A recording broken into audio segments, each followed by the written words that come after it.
Self-development, Lee TV. From transportation to food, a fantastic trip to South Korea. Today, I'd like to share a more detailed story about my trip to South Korea. My recent 8-week trip to South Korea was a time of discovery and exploration, with many inspirations and impressions for me.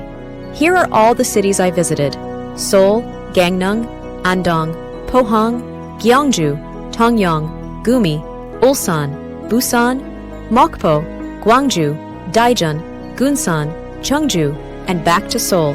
I arrived in the last week of August and left on October 31st. Now let's dive deeper into the various experiences and facts from the trip. This post is a compilation of posts from Reddit Bordenwood.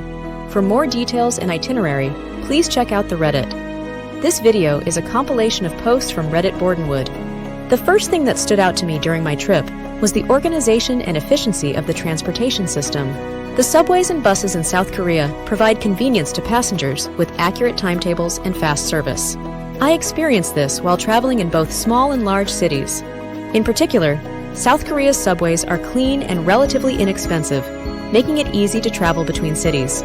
I also had access to taxis and mobility services like Kakao Mobility, which gave me a lot of flexibility in my travels by offering a variety of options besides public transportation. The diverse food culture also played an important role in my trip. The food in Korea is very diverse and rich.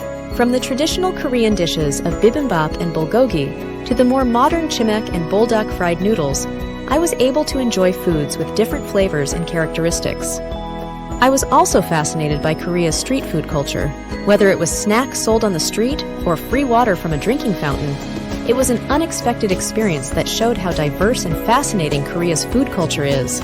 What impressed me even more about the trip was the nature and landscape of Korea. The natural landscapes of Jeju Island and Gyeongju, the modern cityscape of Seoul, and the hiking trails in the mountains were all beautiful. I was able to enjoy hiking adventures along the rock formations and take in the beautiful scenery of Korea. Through these experiences, I felt connected to the natural environment and gained an appreciation for Korea's culture of conservation. I also experienced the friendliness of the Korean people and their ability to communicate. Many times when I got lost or needed help, Koreans were willing to help. Even though they sometimes didn't speak English very well, my fellow travelers and shop workers tried their best to communicate with me. I was able to deeply realize the importance of such communication and the need for mutual understanding. Overall, my trip to Korea was a valuable experience that provided me with many facts and experiences. The convenience of the transportation system, the diverse food culture, the beautiful natural scenery, and the hospitality of the friendly people were all attractive aspects of Korea. This trip allowed me to step into a new world that I hadn't seen before, and it gave me a broader perspective. I highly recommend traveling to South Korea, and I hope others can have the same exciting experiences and explorations. Source: Reddit Bordenwood. Thanks for whacking.